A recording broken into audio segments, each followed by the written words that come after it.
So, what would you do if you inherited your grandfather's boneyard, corpse farm, or cemetery, and it was full of beautiful vampire girls,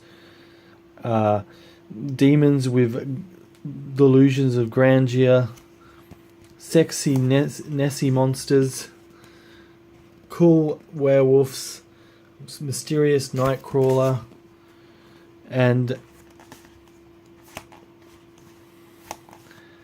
what if the town wanted you to sign it away so they could demolish it for a mall? Well, you would be Michael Paris, the main protagonist of Boneyard by Richard Moore. Richard Moore was an artist who did Ninja High School and Fire and Ice and Fire and Brimstone. And this is my trade paperback collection of the entire seven book collection. The first 4 are in full color. The last 3 are just black and white. I prefer the color, but it doesn't deter from how good this series is. And I'm telling you, it's really good. It is funny. Every time I pick it up, I laugh my ass off. The characters are a little stereotypical, but they grow as the series goes along. I always say a firm basis of a character, like stereotypes we know, and you can expand on that. Evangelion is a good example of taking basic giant robot premises and building on it. And the same with Boneyard. All the characters are pretty stereotypical. The sexy Loch Ness Monster, the Brutus Frankenstein, the cool werewolf, and they grow as the series goes along. Each one has a arc of their own. I don't think the Crow has one, but most of the characters have an arc, and it's really interesting to see the interplay between the characters. The best, like to call bromance, is Sid and Ralph, who like to cause Paris more harm than good most of the time. But the best character is Glump, the demon with a delusion of grandeur, who's looking for every reason to take over the world and tries to find a way to do it all the time. If it isn't creating demon frog or giant crickets, he's putting subliminal messages in his friend's calendar they're trying to sell to get the money to keep the cemetery open. He also has an amazing fear of socks, so that's one way to deal with him.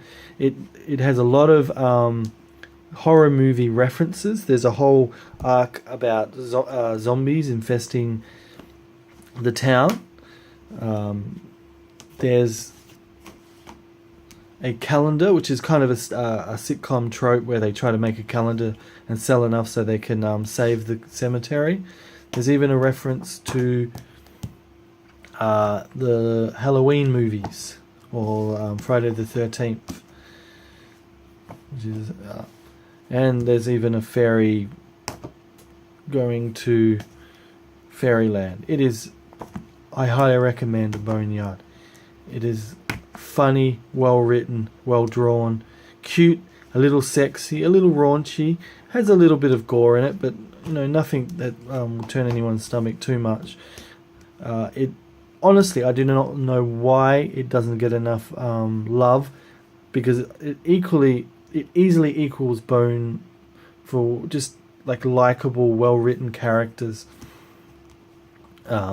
pretty cool villains, and interesting premises, and taking what we know and love from horror movies and such, and making it more interesting, or not expanding, but doing it in his own way. Richard Moore is an amazing writer and artist.